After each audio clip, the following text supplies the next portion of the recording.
40 anos é tempo suficiente para que uma casa se torne um segredo assustador, guardado entre a tinta rachada e o silêncio de quem passa sem olhar para o lado. Ao lado da minha, havia uma casa antiga, com a madeira amassada pelo tempo e a brisa que entrava sempre pela mesma fresta do window. O homem que nela morava não era de quem se recorda pela cordialidade. Ele chegava ao portão com uma sombra nos ombros, como se carregasse o peso de 1000 histórias que não se encaixavam nos dizeres simples do bairro. A cidade parecia esquecê-lo ainda antes de ter a chance de conhecê-lo de verdade. Mas eu o via todos os dias, mesmo quando não queria ver nada. Meus filhos odiavam ele. Não havia motivo claro, apenas uma sensação incômoda que se prurificava nos olhos deles cada vez que mencionavam o vizinho. Eles tinham apenas a infância pela frente, esse tempo que transforma qualquer coisa em motivo de guerra, e escolheram o "ele é perigoso" como se fosse um juramento antigo. E como juramentos costumam prometer algo que não se pode ver, o que eles criaram para tentar afastá-lo ganhou forma, uma cerca de madeira tão alta que cortava o céu da nossa varanda. 3 metros de distância para manter o mundo inteiro fora de uma casa que parecia pertencer ao resto da cidade apenas por associação de endereço. Não era apenas medo, era a sensação de que ali havia algo que não devia ser entendido. Da janela do meu quarto, eu via a rotina do vizinho como quem observa uma peça de teatro pela metade. A porta que se abria, o passo que se arrastava, o silêncio que seguia como cortina pesada. Ele não falava muito, ou pelo menos não falava comigo. Havia, no entanto, certos gestos que falavam por ele. A forma como limpava a varanda ao amanhecer, o cuidado com o jardim, que não parecia preocupado com flores, mas com a ordem de cada folha, como se tudo aliasse para uma verdade que apenas ele carregava. Meu bairro era antigo o suficiente para ter histórias que se repetem sem que ninguém as conte de forma direta. Uns dizem que o vizinho vivia entre páginas de um livro que ninguém ousava ler. Outros juram que ele era apenas um homem cansado de ser visto, cansado de ser perguntado. Minha família, especialmente meus filhos, converteu a história dele em uma narrativa de perigo. Cada som vindo da casa dele soava como uma resposta maliciosa ao que não se disse em voz alta. E quando os adultos falam de perigos, costumam misturar o que viram com o que desejam não ver. Por isso, o rótulo foi colocado sem que houvesse tempo para perguntas. As visitas dele, quando ocorriam, eram sempre rápidas e silenciosas. O portão rangia como se estivesse pedindo licença para permanecer ali. As ferramentas pendiam desajeitadas, como se tivessem sido deixadas sem cuidado, esperando que alguém lesse nelas o segredo da vizinhança. Eu, que não tinha o costume de mergulhar nos recônditos de cada vizinho, percebia um padrão discreto. Havia algo na maneira como ele fechava a porta atrás de si que deixava claro. O mundo dele era diferente do nosso, mesmo que as paredes fossem compartilhadas pelo mesmo ar, pelas mesmas ruas, cheias de crianças correndo atrás de bolas, pelo mesmo céu que, em dias de chuva, parecia se partir em duas por dentro. Entre os meus filhos, a crença de que ele era perigoso serviu como uma barreira que se ergueu entre o que a cidade dizia e o que eles realmente queriam compreender. Construíram uma cerca que não era apenas madeira. Era uma promessa de proteção contra perguntas que não poderiam ser respondidas com palavras simples. A cerca era também uma forma de silenciar qualquer curiosidade que pudesse tornar aquele segredo vulnerável. A própria ideia de que, talvez, o vizinho não fosse apenas um homem invisível, mas alguém que poderia ensinar verdades que não cabem em nenhum manual de conduta. Eu, por minha vez, mantinha uma distância estratégica. Não era medo, era prudência. O que poderia haver de tão sombrio na vida dele que justificasse tanta distância entre vizinhos? A resposta não cabia em uma conversa comum. A cada ano, quando o outono moldava as folhas secas nos caminhos, eu via o rapaz que brincava na rua com a autoridade de quem sabe guardar o que não pode ser compartilhado. E em cada casa, a sombra de uma curiosidade vencida pela própria segurança batia à porta. Cada pessoa carregava um segredo, e o meu vizinho apenas escolhia não revelar o dele. O que dá sentido às histórias não são os eventos extraordinários, mas a maneira como os pequenos detalhes aparecem no dia a dia e se acumulam para formar um quadro que ninguém ousa desafiar. Com o passar do tempo, as recordações se consolidaram. O que eu chamava de silêncio, meus filhos chamavam de proteção. O que eles chamavam de perigo, eu preferia entender como uma fraqueza que o tempo ainda não havia revelado. Em cada conversa com ele sobre o vizinho, ouvia uma repetição quase ritual. Ele é perigoso. A frase, repetida como um feitiço, tinha o poder de transformar qualquer dúvida em medo genuíno. E, mesmo que eu não aceitasse inteiramente, havia uma aceitação silenciosa de que aquilo era parte da nossa convivência. Uma convivência que por dentro já começava a se desfazer. Porque quando a vida de alguém se transforma em um segredo, o segredo não fica apenas entre as quatro paredes da casa dele. Ele próprio se torna uma espécie de parede que separa duas realidades, a dos que vivem perto e a do que resta invisível para todos. O bairro, por sua vez, não parecia ter pressa para entender.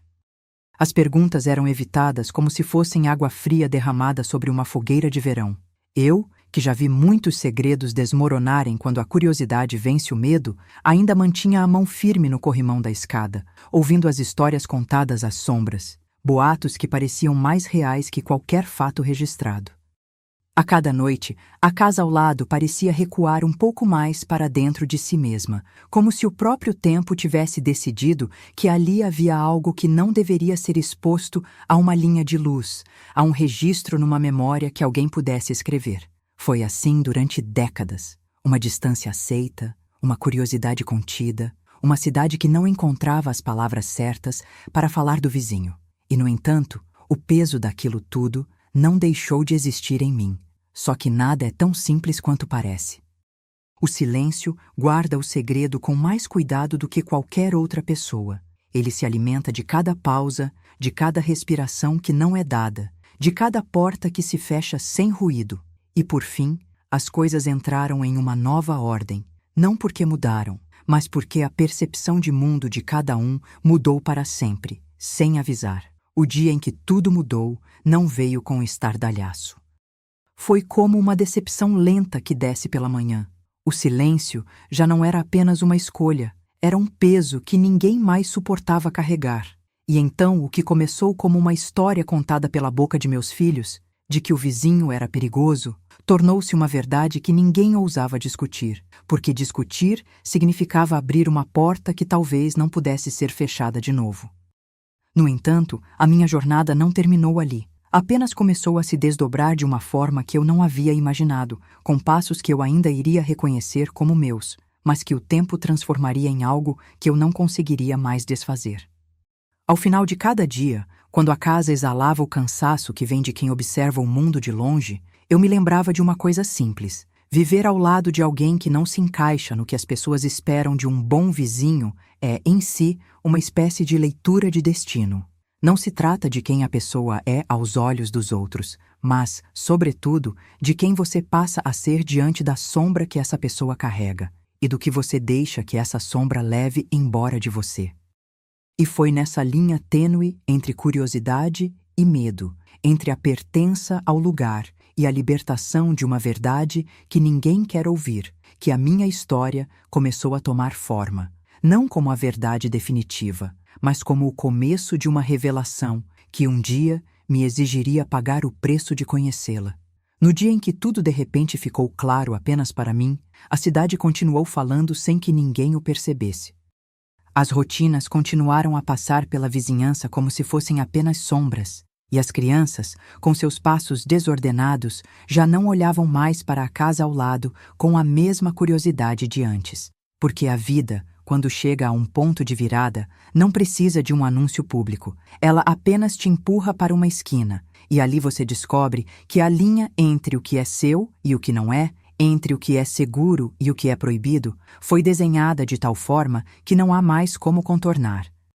E eu, que até então não havia entendido o peso daquele segredo, vi-me diante de uma verdade que não caberia em nenhuma cadeira de leitura, em nenhum relatório de bairro, em nenhuma explicação que fosse suficiente para todos. Se há algo que você pode aprender a respeito de vizinhos que parecem carregar um segredo pesado, é que eles não pedem licença para existir. Eles simplesmente estão ali, como uma parede que o tempo não derruba, esperando que alguém, algum dia, tenha coragem de medir a distância entre vocês com honestidade, mesmo que esse ato custe tudo o que você tem. E eu, naquela casa que já foi casa de todos e ao mesmo tempo de ninguém, comecei a entender que minha vida, e talvez a vida de meus filhos, seria reescrita não pela violência, mas pela revelação de uma verdade que o silêncio sempre tenta esconder. O que iria acontecer, eu ainda não sabia. Apenas sabia que, ao meu lado, o segredo fazia morada de uma forma que ninguém poderia imaginar, e que eu precisaria, cedo ou tarde, encarar de frente. O dia do funeral chegou de um jeito que o tempo parece preguiçoso, esgueirando-se pelas frestas das casas, sem pressa de anunciar nada, apenas empurrando as próprias sombras para perto das portas. O céu, cinza de chumbo, parecia ter decidido que aquela esquina da cidade não merecia nenhuma cor extra naquela manhã. Eu, que fui o único a ficar ao lado da sua casa por mais de 40 anos, me encontrei diante do portão entre a distância que o bairro conhecia e a distância que ele sempre exigiu que eu mantivesse. Os vizinhos, curiosos, não estavam ali. Não havia coro de prendedores de roupa, nem as vozes canalhas que surgem quando alguém morre. Apenas o som pesado do chão de cimento, o ranger do banco de madeira na igreja e o silêncio que se impôs como uma exigência antiga. Meu filho mais velho, que havia enfeitado a cerca com cordas para que ninguém pudesse encostar nela sem escutar o que havia por trás, não veio. Meus filhos preferiram ficar longe da cidade que chamavam de perigosa, como se o funeral fosse uma confirmação de tudo o que já fora dito em voz baixa. A multidão era pequena, insuficiente para justificar uma história tão antiga quanto o medo. Um homem que morava ao lado, que caminhava sozinho com as mãos sempre visíveis, cheias de traços que ninguém ousava interpretar. E ali, entre a poeira que subia do chão e o odor de flores que jamais chegava a ter vida suficiente para seus botões, eu senti que estava diante de uma lembrança que não havia feito parte de nossa conversa até então. O caixão desceu o corredor como quem atravessa um corredor de vento, lento, calculado, sem pressa para revelar o segredo que o corpo carrega. Eu olhei para aquela ataúde, não para me despedir, mas para entender o peso daquele silêncio que insistia em gravar-se na minha pele. Quando a cerimônia acabou, o pequeno grupo de parentes coçou a cabeça, como quem procura uma explicação nas dobras da própria memória. E o advogado, com o terno que parecia ter sido feito sob medida para guardar segredos, aproximou-se de mim com um ar de quem sabe que o fim não é o fim, apenas uma porta entreaberta. Foi ele quem pediu para irmos conversar em particular, sem pressa, num ambiente mais reservado. A sala do escritório parecia outra casa, com paredes lisas que refletiam uma verdade que ninguém ousa enfrentar no meio da rua. O testamento dele, disse o advogado, era a última peça de um quebra-cabeça que, ao contrário do que muitos acreditavam, não tinha a ver com riqueza nem com ambições públicas. Ele abriu um envelope, pronunciando o nome dele como se fosse uma oração, e retirou, um a um, papéis que cheiravam a tempo e a segredo antigo.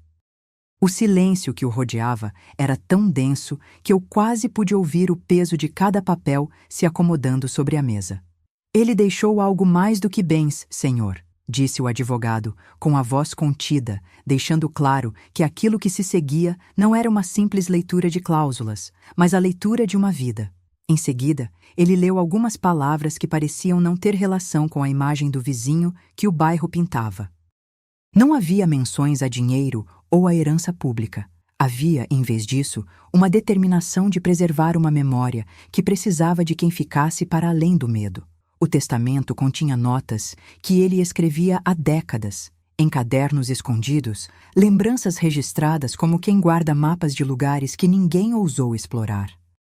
E entre uma linha e outra, surgia o nome da criança que desapareceu do bairro anos atrás. Um caso que, dizem, o vizinho esteve perto de resolver em silêncio, de forma que o mundo não fosse capaz de compreender. Ao final da leitura, o advogado entregou-me uma pequena caixa de madeira, aparentemente comum, que parecia ter sido usada para guardar algo de valor mínimo, mas de valor incalculável para quem soubesse entender o que havia ali dentro. Dentro da caixa havia um conjunto de chaves antigas, uma carta sem data e uma fotocópia de um documento que, em sua simplicidade, trazia uma verdade que poderia mudar tudo.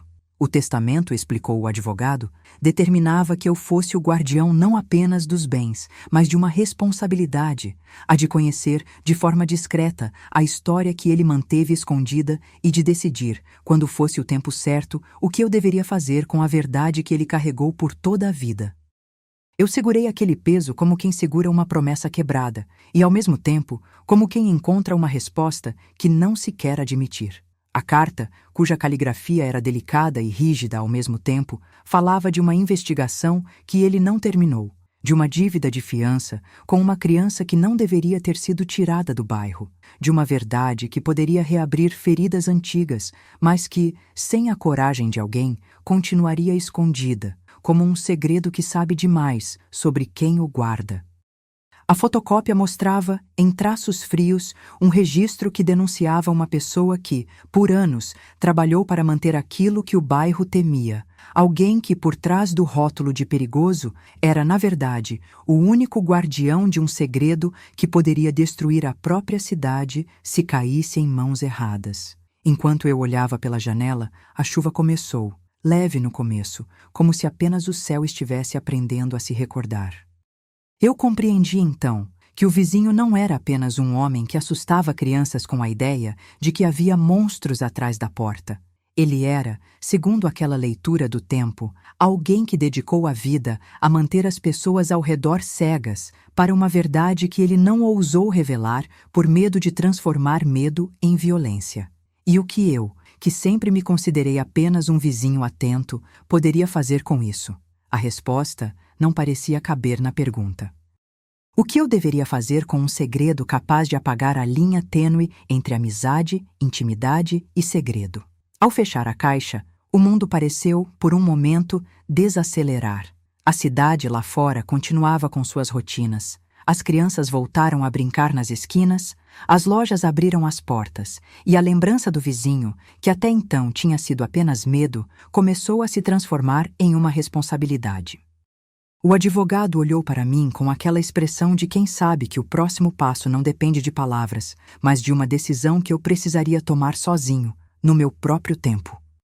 A sala pareceu diminuir, como se cada elemento da vida dele, a cerca, as visitas rápidas, o silêncio, estivesse naquele instante se alinhando para que eu pudesse enxergá-lo sob uma nova luz, não como sinais de perigo, mas como peças de um quebra-cabeça que, por décadas, alguém manteve inteiro para que a cidade não perdesse o mapa da própria história. Quando deixei o escritório e voltei para a casa ao lado, a casa que sempre soube guardar segredos sem precisar gritá-los, senti o peso de uma responsabilidade que antes não reconhecia. O testamento não tinha apenas palavras, tinha instruções escondidas, pistas que só fariam sentido quando o tempo chegasse de verdade. E ao atravessar a varanda vazia, onde antes havia a cerca que cortava o céu, percebi que aquela noite não era mais apenas a conclusão de uma vida. Era o começo de uma nova leitura de tudo o que eu sempre quis acreditar sobre o meu vizinho, sobre meus filhos, sobre o que a cidade é capaz de esconder para não confrontar o que não quer ver. A verdade não começou com um grito, nem com uma confissão pública. Ela começou comigo, naquela sala de reuniões, com a chuva que batia na janela, como se quisesse nos lembrar de que, no fim, cada segredo precisa de alguém que tenha a coragem de carregá-lo para fora da sombra. E eu, que fui o único a acompanhar o último capítulo daquela vida, comecei a entender que a pergunta que realmente importava não era se ele era perigoso, mas quem, afinal, ele escolheu ser para nós, quando ninguém olhava, para que pudéssemos continuar dormindo sem medo, sem saber ainda que o maior segredo dele não era o que ele fez, nem o que o bairro acreditava ter visto, mas o que ele tentou proteger de todos nós, até o último suspiro.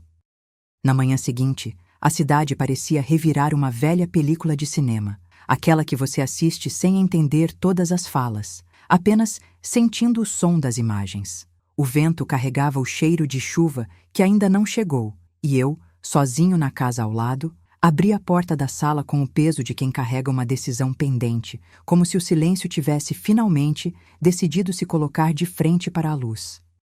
A caixa de madeira repousava sobre a mesa, tão simples quanto um objeto digno de um segredo antigo, mas o suficiente para que eu sentisse que o tempo, por fim, havia retirado a mancha de curiosidade que me restava.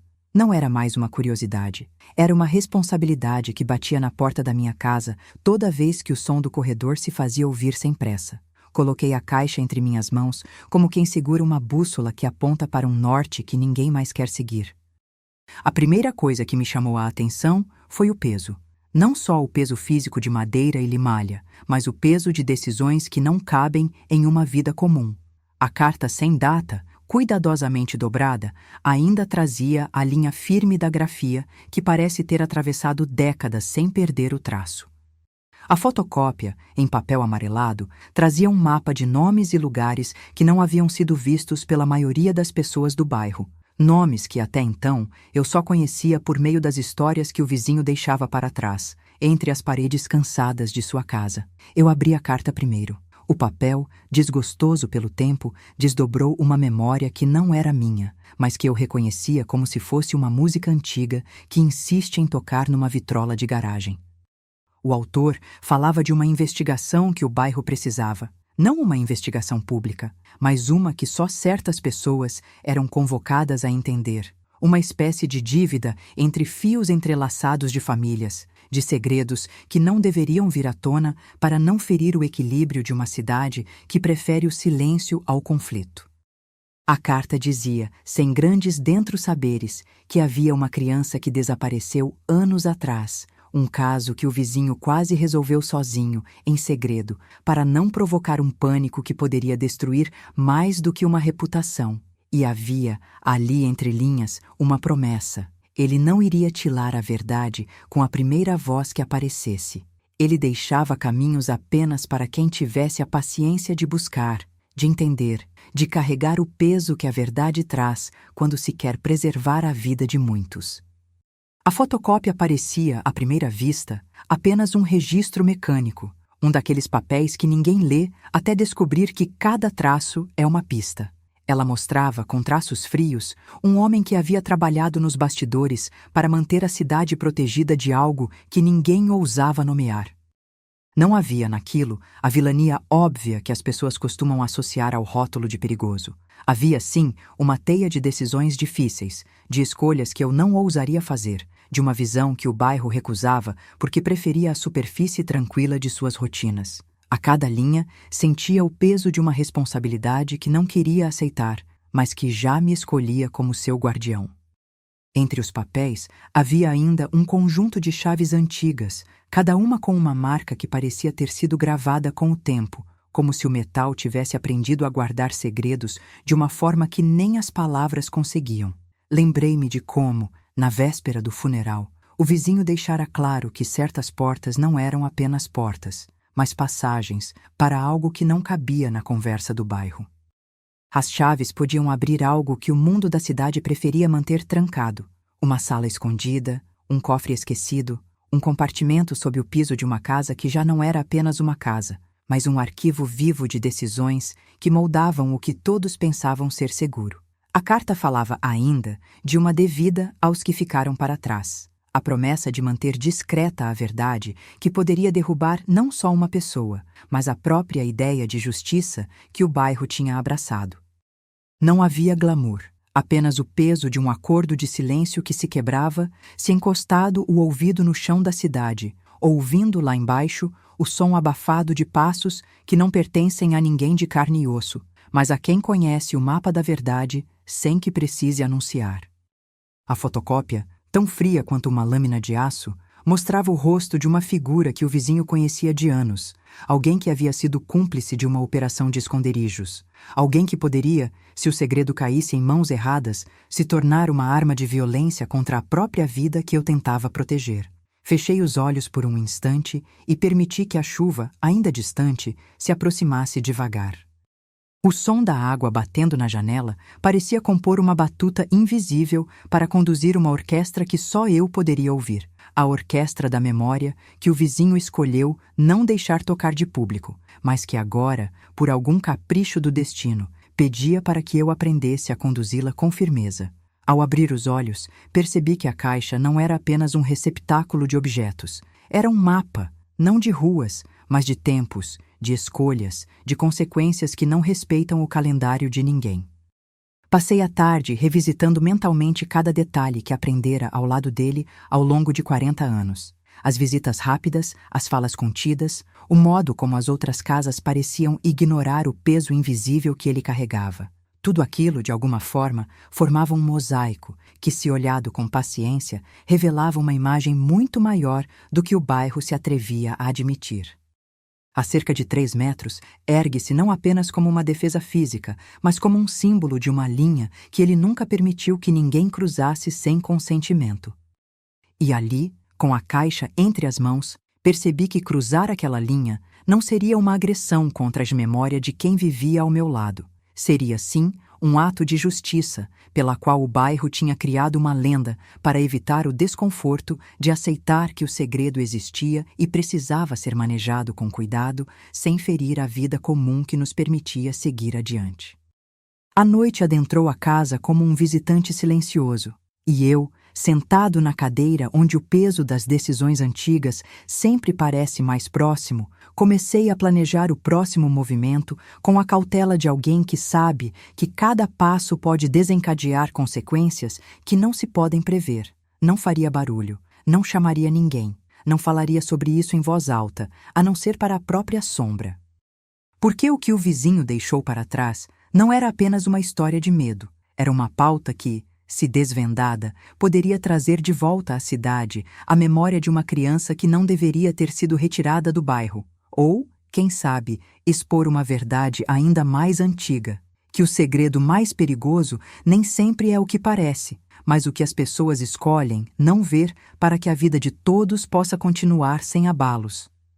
Coloquei a carta, a fotocópia e as chaves de volta na caixa, fechando o tampo com o mesmo cuidado com que o tempo fecha feridas que não querem cicatrizar. Não era hora de agir ainda. Era hora de assentar o chão, de ouvir a casa respirar, de entender se a cidade, em sua forma mais simples, permitiria que alguém carregasse um segredo tão pesado sem que o peso o esmagasse. E, no silêncio que se instalou depois, percebi que o verdadeiro desafio não seria apenas descobrir a verdade, seria escolher, entre todas as possibilidades, qual segredo valeria a pena manter incólume para que a cidade pudesse, pelo menos por mais algum tempo, continuar dormindo sem o peso de um segredo que toda a vizinhança preferiu esconder atrás de uma cerca. Se há algo que aprendi naquela tarde, é que a paciência pode ser mais perigosa do que a própria revelação. Porque a paciência permite que uma verdade amadureça até se tornar uma escolha, e a escolha que eu precisava fazer não poderia depender do fervor de uma paixão antiga ou da curiosidade que ainda lateja no peito de quem se tornou cúmplice involuntário de uma história que não é apenas de medo, mas de responsabilidade. Eu ficaria ali, observando a casa ao lado, esperando o momento em que o tempo decidisse que a cidade estava pronta para encarar o que o vizinho guardava. E quando esse momento chegasse, eu estaria pronto para abrir a caixa novamente e seguir, não a voz do medo, mas a trilha de alguém que escolheu, acima de tudo, proteger a memória de quem não poderia se defender. Agora, eu vivo entre duas realidades, a que as pessoas veem quando olham para o vizinho antigo e a que a caixa revela quando o toque do tempo a abre. E continuo, noite após noite, a esperar o sinal de que o segredo precisa nascer outra vez. Não para destruir, mas para esclarecer, para ensinar que, às vezes, a linha entre perigo e proteção é mais sutil do que parece, e que a verdadeira coragem pode ser simplesmente a decisão de não entregar o próximo passo ao acaso. Quando esse sinal chegar, pretendo ouvir meu próprio silêncio mais do que o barulho do bairro, porque é nele que o segredo respira, e é nele que, por fim, faltarão sombras para apagar a verdade que, de uma vez por todas, precisa ser reconhecida. Amanheci com a caixa ainda quente nas mãos, como se guardasse ali o último vestígio de uma noite que não terminou de falar. A casa ao lado permaneceu em repouso. As sombras ainda pesadas sobre a madeira das janelas, o céu sem pressa de clarear, como se o mundo todo tivesse decidido esperar por um sinal que pudesse justificar o peso daquele segredo que me escolhera. Eu, que sempre fui o observador de uma história que não cabia nas conversas do bairro, senti pela primeira vez em muitos anos o puxar de uma linha invisível se aproximando do meu peito, a hora em que o silêncio não seria mais um escudo, mas a lente através da qual eu veria tudo com outra luz. Coloquei a caixa de madeira sobre a mesa, exatamente onde o segredo começou, e deixei que os dedos deslizassem sobre o brilho frio do tampo, como se o metal das chaves pudesse falar com a própria gravidade da casa. A carta sem data, ainda dobrada na metade, e a fotocópia amarelada permaneciam ali, mas o que realmente chamava a minha atenção era o conjunto de chaves antigas. Cada uma marcava um segredo diferente, cada ranhura parecia prometer uma porta que, se abrisse, não voltaria a ser a mesma casa, nem a mesma cidade. As 3 metros de cerca ainda estavam lá, não como um obstáculo físico, mas como uma lembrança de que há limites que o tempo não ensina a ultrapassar.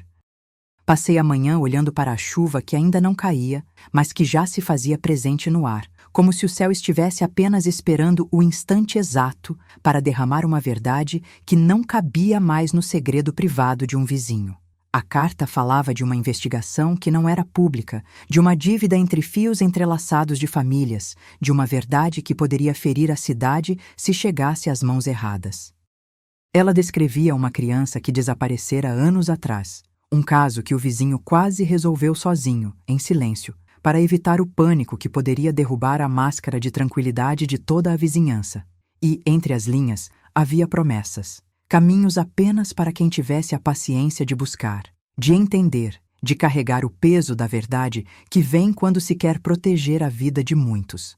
A fotocópia parecia ingênua à primeira vista, como se fosse apenas mais um relatório frio. No entanto, cada traço ali revelava alguém que, nos bastidores, tinha trabalhado para manter o bairro intocado por revelações que poderiam desabar sobre as cabeças de quem ali vivia. Não havia vilania óbvia. Havia uma prática de decisões difíceis, uma visão que a cidade escolhera não ver para que as coisas pudessem seguir em paz. A cada linha, eu sentia o peso de uma responsabilidade que não queria aceitar, mas já me escolhia como seu guardião. Foi então que notei. Entre as chaves, havia uma pequena inscrição gravada com uma precisão que parecia quase reverência. Não era apenas uma marca de fábrica, era uma pista, um convite para acreditar que, sob o piso da casa, sob a varanda onde a cerca se ergue, havia um espaço que o bairro preferia manter esquecido. A ideia de abrir uma porta escondida me pareceu quase blasfêmia, mas também irresistível. Não por desejo de curiosidade desordenada, mas por uma necessidade antiga de entender até onde a proteção do vizinho poderia ir para manter alguém são. As chaves, assim como a carta, não falavam. Apenas abriam lacunas na nossa compreensão do que é seguro, do que é perigoso, do que no fim significa pertencer a um lugar. À medida que a tarde avançava, organizei meus pensamentos como quem monta um mapa de um território que não é o meu, mas que agora me chamou para ser responsável por ele.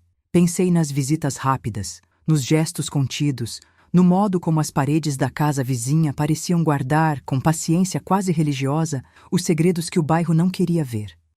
A cerca, que todos diziam ser apenas uma defesa, era na verdade uma linha de fronteira entre 2 realidades, a da vida que todos os dias seguimos e a da memória que escolhe quem merece manter a história viva.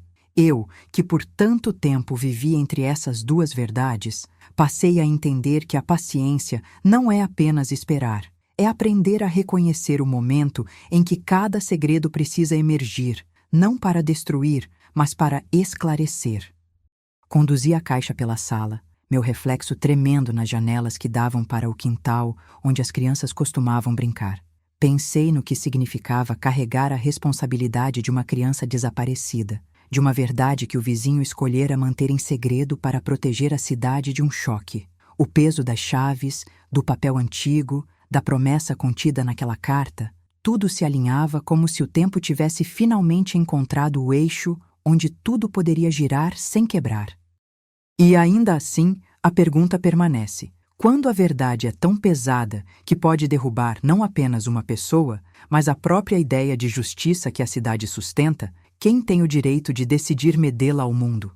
À tarde, uma lembrança insistiu até me alcançar, como uma sombra que respira na pele. Meu próprio papel de pai, o medo de que meus filhos tivessem crescido alimentados por fantasias que não correspondem à realidade.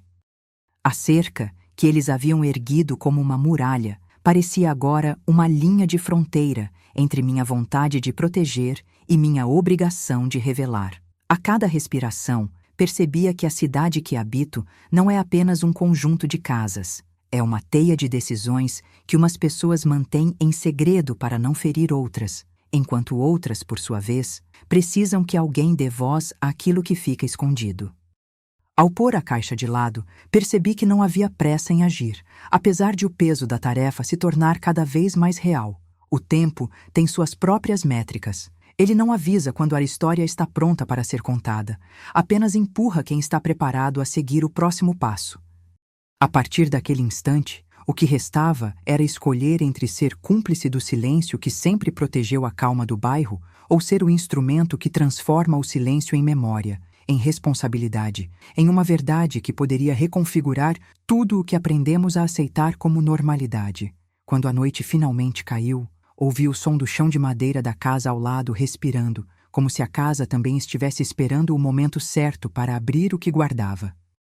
A chuva chegou apenas como uma sugestão distante, mas o ar ficou carregado, pesado, com a insistência de quem sabe que o tempo está prestes a soprar uma direção nova. Coloquei a caixa de volta na posição que sempre ocupou, e pela primeira vez em muito tempo, permiti-me sentir que aquele segredo não seria apenas meu para manter ou revelar. Ele escolheu quem deveria ser o guardião da cidade, e naquele instante parecia ter escolhido a mim. Ao fechar os olhos, vi, de forma quase efêmera, a imagem da criança desaparecida, não como um fantasma de medo, mas como alguém que aquela casa tentou proteger.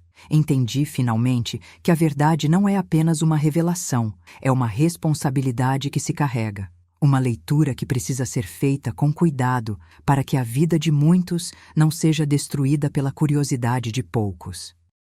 E, no silêncio que seguimos, percebi que o próximo passo não viria de uma voz alta, nem de uma confissão fácil, mas de uma decisão calma, firme, de abrir caminhos sem quebrar pontes. Amanhã, talvez, eu sinta o sinal, mas por enquanto, fico aqui, entre duas realidades, esperando que o tempo me mostre qual história merece nascer outra vez, não para ferir, mas para esclarecer. E se esse sinal chegar, eu estarei pronto, não para destruir o que existe, mas para entender por que, às vezes, a verdade precisa ser carregada pelo tempo antes de se tornar uma promessa cumprida. Naquela manhã, o peso da minha decisão anterior parecia ter se acendido em silêncio dentro de mim, como uma vela que você não percebeu acesa até que a sombra de uma dúvida a alcance. A caixa repousava ainda na mesa, mas a cada respiração eu sentia que o segredo não era mais apenas uma coleção de papéis. Era um mapa que apontava para um espaço que a cidade preferia manter escondido. As chaves, com a inscrição quase translúcida, brilhavam sob a lâmpada fraca da sala, como se pedissem licença para quebrar o silêncio de anos. Coloquei-me diante da casa ao lado, onde as janelas, cobertas de poeira, pareciam guardar segredo com a mesma obstinação com que os dedos do vizinho costumavam acomodar objetos na prateleira. A cerca de 3 metros ainda marcava o ponto invisível, onde o medo parava de ser apenas um sentimento para tornar-se uma instrução. Não ultrapassar, não perguntar, não olhar debaixo do piso. Mas hoje, a distância entre o que sabíamos e o que poderíamos descobrir parecia menor do que o tempo que tínhamos para escolher. A inscription on the smallest key, gravada de modo quase reverente, dizia sem dizer: abrir exige paciência, conter exige responsabilidade. Não foi difícil, então, entender que aquele símbolo não era uma senha, mas a chave de um protocolo que ele deixara para alguém que tivesse a coragem de reconhecer que a verdade pode exigir proteger antes de revelar. O que eu pretendia fazer com aquela pista, no entanto, ainda não cabia nas minhas mãos. O que fazer com uma casa que não era apenas uma casa, mas um arquivo vivo de escolhas que prometiam consequências para muito mais do que uma simples vizinhança. A tarde começou com chuva tímida e, ainda assim, com o vento carregando memórias antigas, como quem varre o chão de uma casa de infância. Eu segurei as chaves com força suficiente para sentir o metal atravessar a pele, e cada vez que o frio tocava a palma, minha mente voltava àquela promessa de que a cidade não precisava de explosões para cair em desânimo, mas de uma verdade que fosse dita com o peso adequado. O segredo não era apenas a história do vizinho, era a maneira como aquela história havia sido moldada pela própria cidade para evitar a dor pública. E por isso, qualquer passo em direção ao que estava escondido exigiria não apenas curiosidade, mas uma ética que ainda não havia sido testada na prática. A ideia de abrir uma porta escondida foi surgindo como uma resposta a um enigma antigo que eu carregava sem entender. Não era apenas sobre curiosidade, era sobre justiça, ou, pelo menos, sobre aquilo que a cidade julgava justo manter longe do alcance da luz. Eu caminhei pela sala, tocando as paredes como se tentasse sentir a respiração de quem as havia construído, tentando decifrar a cadência de cada batida que o silêncio fazia quando contava sua própria história. As 3 metros de cerca ainda estavam ali, mas naquele momento pareciam apenas uma linha fina traçada no mapa de uma cidade que, de tão acostumada a fingir não ouvir, acabava por se calar diante de perguntas que mereciam uma resposta.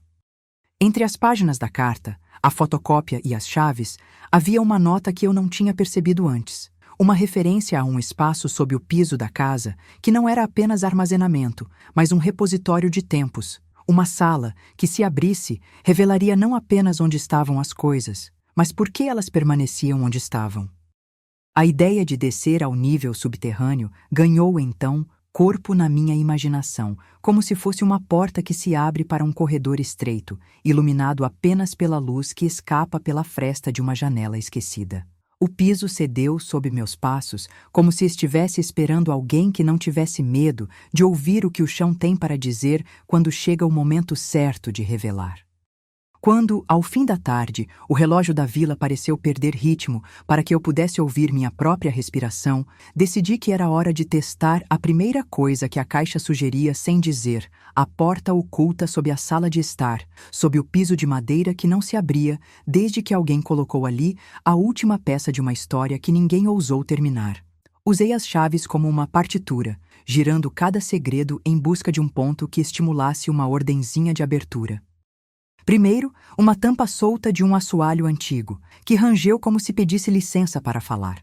Em seguida, uma fresta revelou um nicho escondido, recoberto de pó e de silêncio, onde o ar cheirava a madeira velha e a tempo esquecido.